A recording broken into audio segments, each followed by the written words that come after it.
What's up, everyone? Today our discussion with Marc Scott Zicree continues. Part 2 of our interview is a deep dive on pop culture. Let's kickstart things with Marc's days as a writer for classic 80s cartoons. It was great fun, and I was the god of animation. I wrote for tons and tons and tons of shows. As you said, Real Ghostbusters, Smurfs, He-Man, Super Friends, Pole Position, The Littles, on and on and on, Space Ghost. I never intended to write animation. That was not my goal. I wanted to be writing for shows like Star Trek, and ultimately I did. But I wanted to break into TV. And everything I write, I always bring my A game.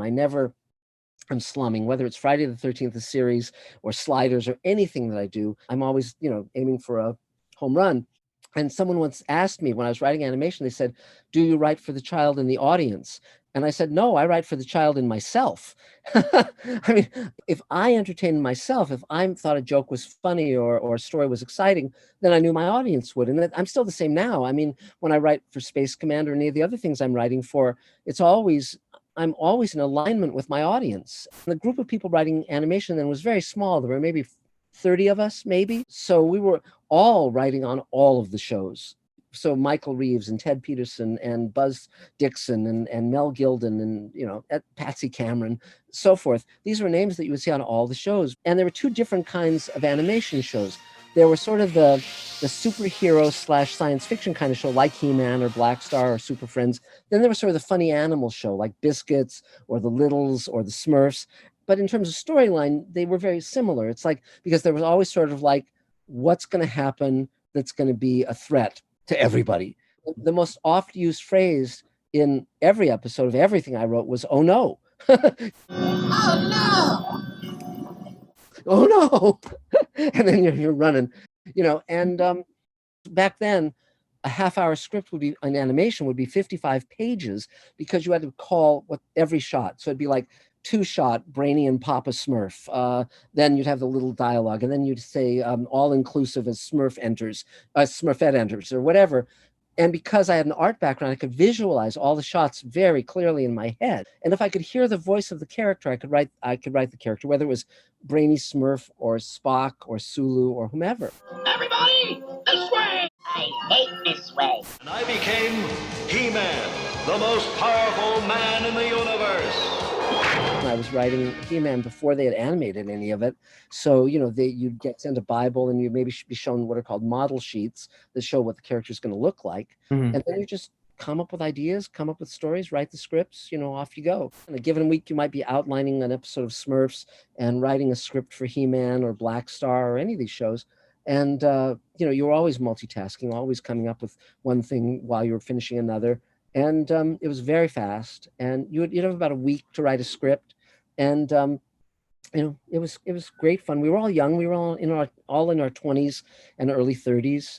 And I'm very honored that the work that I did back then is still being watched, still being enjoyed. People remember it and love it. And, that was just pure luck, that I was in the right place at the right time. Definitely. No, He-Man is a beloved show. It was a huge part of my childhood. I will, because now I have the writer and I can ask a question. Sure. They were all standalone episodes. Would you have liked to have had ongoing story arcs? The problem was an economic one. Back then, they would syndicate a show after its initial run on network, and they had no power over what order the show would be run in. But then when home video came in, particularly DVD, they understood that if they had an arcing storyline over a season, people would buy the set on DVD or later on Blu-ray because they wanted to binge watch it to see the entire story in over a weekend. And then it became an economic incentive, a plus to have year-long arcs, and that's why television changed.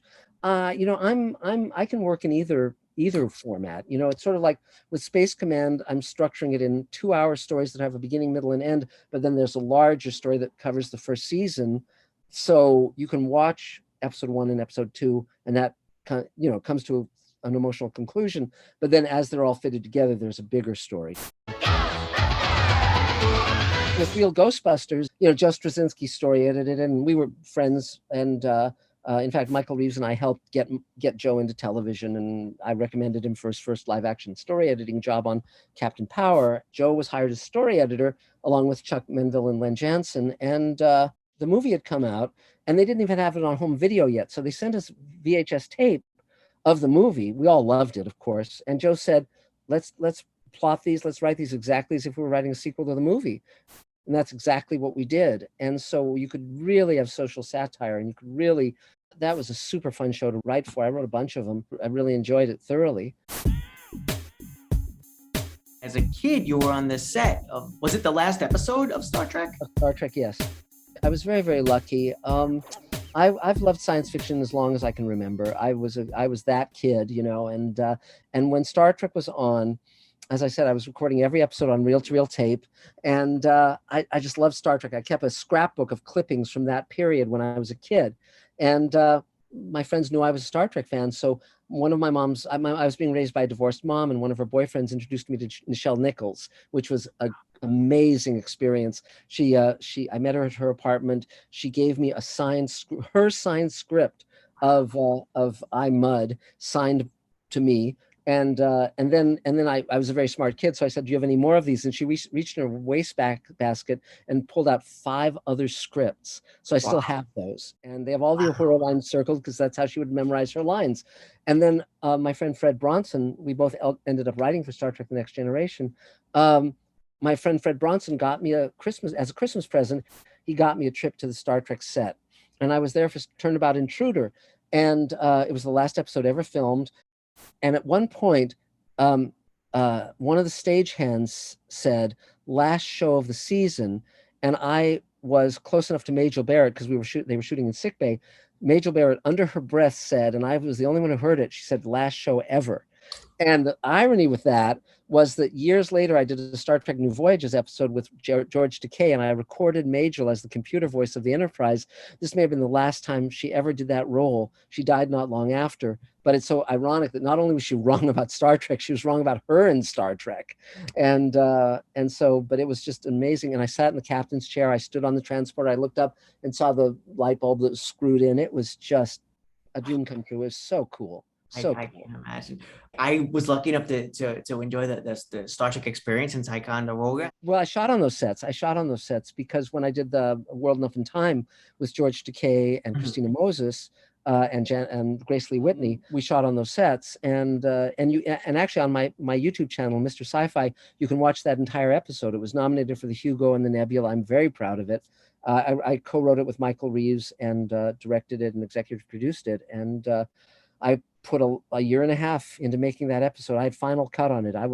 Every single frame is what I wanted it to be, and I'm very, very proud of it. But yeah, those are remarkable sets. James Cawley really did a great job with that, and all hats are off to him. You did an interview with Film Courage, and the topic came up of Star Wars versus Star Trek. You came out on the side of Star Trek. Of course, I love both, and I think a lot of people do. Do you like Charles Dickens or Mark Twain? You can like both. I mean, it's like they're not mutually exclusive, Darth Vader can put the entire Borg collective in a vice grip with his mind. Darth Vader has asthma, so name me one Star Trek character with a respiratory disease, because I'm drawing a blank. But one of the reasons you gave was Star Trek, you felt, was a little less restrictive. Would you like to see Star Wars try to dip its toes into those waters where they go a little deeper on social commentary? Yeah, sure. But again, I think with Mandalorian and some of these offshoots, they're doing okay. I mean, eventually you find the creative spirit, the writer, director, producer, whatever permutation, who gets it and can go deeper and who can find. So I'm not averse to that at all. And I think, again, even with Star Trek, a series like Voyager wasn't, in my opinion, as deep as DS9 or Star Trek Next Generation. And there are reasons for that.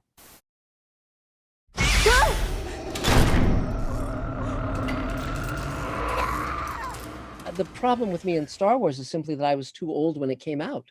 I was 10 when Star Trek debuted, and that was the perfect age.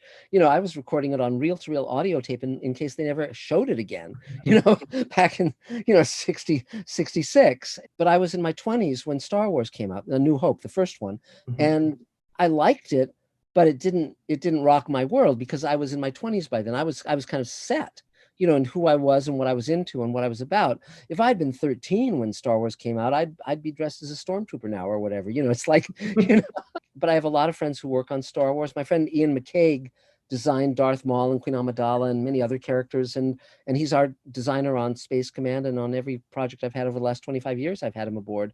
So, in fact, I hired him, and the next guy who hired him after me was George Lucas. So, because we were working on a project of mine called Magic Time, and I talked to him just a few days ago. We're still working together.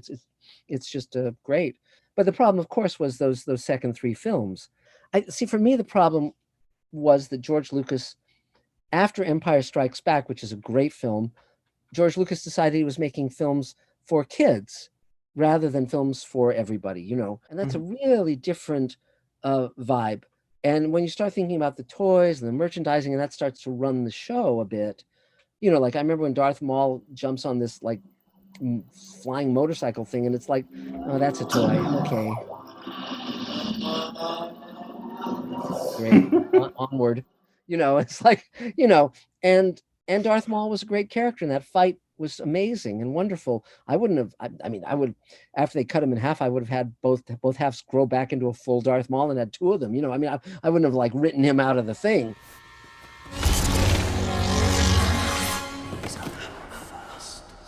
You'd mentioned that with the sequel trilogy, they changed directions as the movies progressed. It started with J.J. Abrams going one way. Rian Johnson took over, it went another way, and then we pulled it back. So in the end, would you have preferred if they'd stayed the course with what Rian Johnson started in Last Jedi? I had a problem with Rian Johnson's interpretation because I think that it's natural to say, okay, we're not going to do what people expect.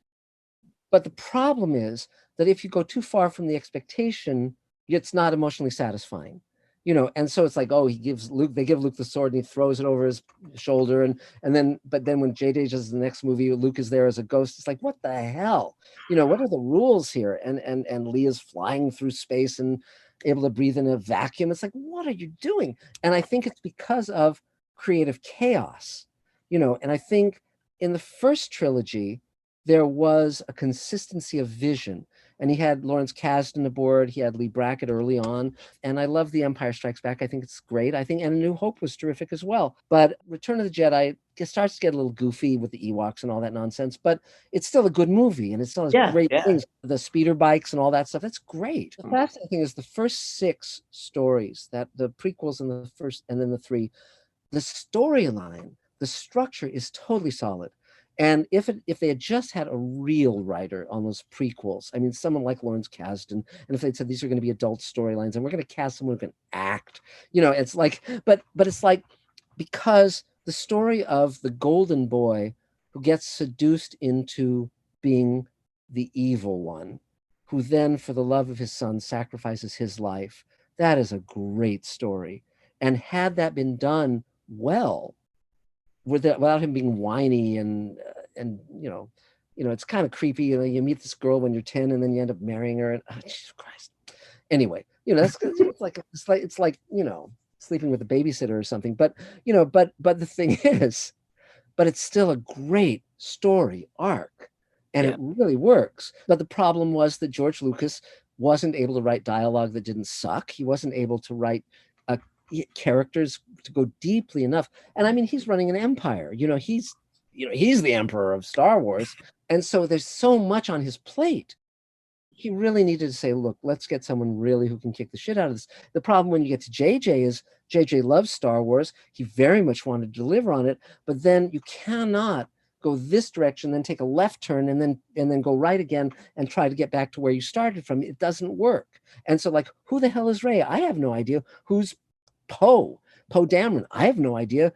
All the characters, who are they? It's like BB-8's ball that rolls. I mean, it's like, whereas when you say, okay, who's Luke? Who's Leia? Who's Han? Who's Chewbacca? Great character. C-3PO and R2-D2, who all of them are, what they will do and what they won't do, at least in those 3 movies. I mean, maybe because it's his sister in the first one, or whichever one it is. And okay, they hadn't figured out that part yet. They hadn't ironed out the story. Right. Fair enough. There's little hiccups. You can forgive them. That's, Oh, absolutely. You don't expect perfection. But the point being, those are wonderfully realized characters. And it pays off, and you know who they are, and they may be archetypal, they may be familiar from other things or inspired by other things, but even so, it works. Then when you get into JJ, those characters, I mean, It's very talented actors. The casting is very solid. I mean, Yeah. my God, Oscar Isaac is terrific. And I mean, as an actor, and I like Daisy Ridley and on and on, but they just wasted those characters. They threw them away, in my opinion. And I thought it was great to bring Mark Hamill back. I think Carrie Fisher, Harrison Ford, but I think they largely wasted them. And the problem is that, Adam Driver, his character, they put so much focus on him. It's like, will he turn? Will he be good? Will he be bad? What the hell? And it's like, you just don't give a shit. It's like, or at least I didn't. But the thing is, with Darth Vader, he's so commanding, he's so interesting, and his lines are great. And so when he saves his son, it's such an amazing redemptive moment. And I mean, I don't particularly like the actor when they took off the helmet and it's like Humpty Dumpty or whatever the hell, that round-faced guy. Who the hell is this guy? I don't know. It should have been James Earl Jones. I wouldn't have minded. But but that would have been interesting. Yeah, it would have been. But the point being, it really pays off, because you want your dad to come through for you. I mean, all of us do. We all want our parents to really be there, and when we're really in trouble, to step in, and so it's such a redemptive moment. It's terrific. It's great. It really, the trilogy really works in that structural way. But with the latter three, it's like, well, waste of opportunity, in my opinion. But again, every movie is a different thing to a different person. And so if someone loves those three, or if someone, whatever, it's fine. Star Trek was remastered. I think Star Trek: The Next Generation was remastered. And of course, Star Wars infamously got special editions. They had two passes. What are your thoughts on these special editions? Are you for or against modernizing these classics? Generally, I think it's a bad idea if it's done well originally. It was very interesting because years ago, I was friends with Leonard Maltin, and we were talking with someone who was remastering an old movie. I think it was Ben-Hur. And they talked about how much to bring the new technology in to improve it, quote unquote. And they said what they decided was, what would the director have wanted had that technology been available to him at the time? Because there's a scene where there's this Roman fleet. It's a battle between ships, and there's a matte line on the horizon. Because the matting technology wasn't good enough, and now they can just digitally remove that line, and the shot is perfect. So they said in that case, where the director would undoubtedly have wanted it to be perfect, they fix it, but they don't do anything beyond that. They don't mess with what the intent would have been. And so for me, I love the original Star Trek's visual effects. They were cutting edge for their day. I don't need them to be modernized. And because often when they're modernized, it's hit and miss. The one thing I was really glad of with Star Trek: The Motion Picture is that Robert Wise got to go back in and do a director's version. And now they're going to put that out in 4K, and I can't wait, because I thought that was really great, because they had rushed it on its original theatrical release to where it didn't have finished visual effects that they had wanted, and they also cut out a lot of the character moments, so he was able to put that back in. And so I think that the remastered version, the director's cut, was the definitive cut of that. But I'm not a purist. I just think, obviously, we all agree that George Lucas put in a lot of things he shouldn't have when he went back to it. And it's like, come on, guys, if something works, you don't need to gild the lily. It's like, I don't need to see a Dewback with these little silly legs and this bad CG, No. Like, I couldn't imagine an episode, like take Twilight Zone and take The Invaders. Can you imagine them? Because there's a charm to them. I love them. But I couldn't imagine them just being replaced by CGI. Because every decade with science fiction, if it's well done using the tricks of its time, then it's fine. For instance, in Little Girl Lost, where Charles Aidman puts his hand through the wall, I assumed that was some kind of post-production visual effect trickery. And then George Clemens said, no. What we did was we built a depression in the wall and then flooded it with so much light that if you look through the viewfinder, it was a flat wall. And so it was done on set. It was done in camera. And I thought, wow. But knowing that trick, they knew how to do that.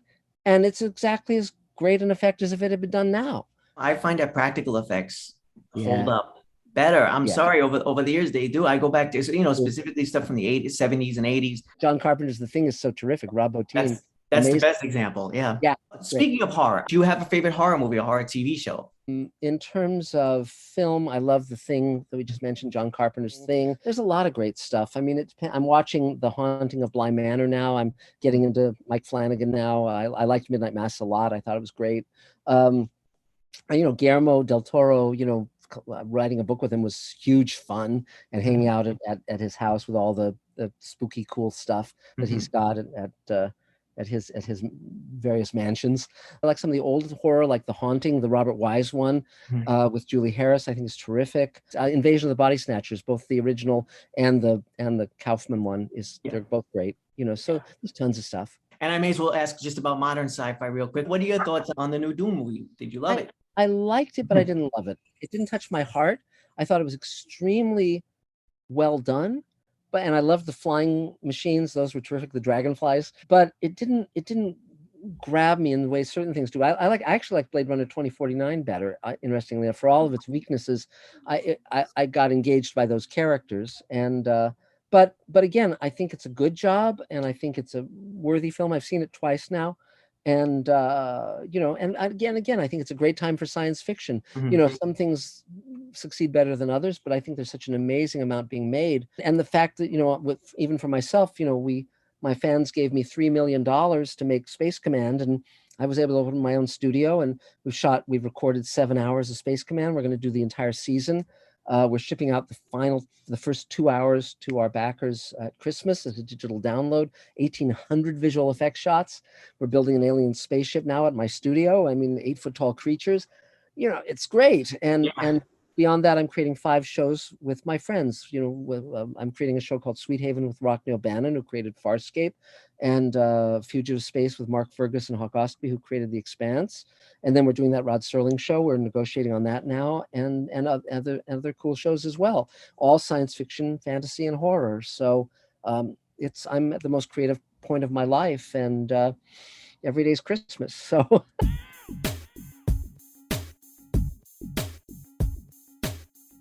Lastly, Mark, you're going to be doing commentaries on A Twilight Zone. Well, I did 52 on the Blu-ray. I produced the Blu-ray set. I did 52. So I'm going to be doing 104 commentaries, the rest of the 156.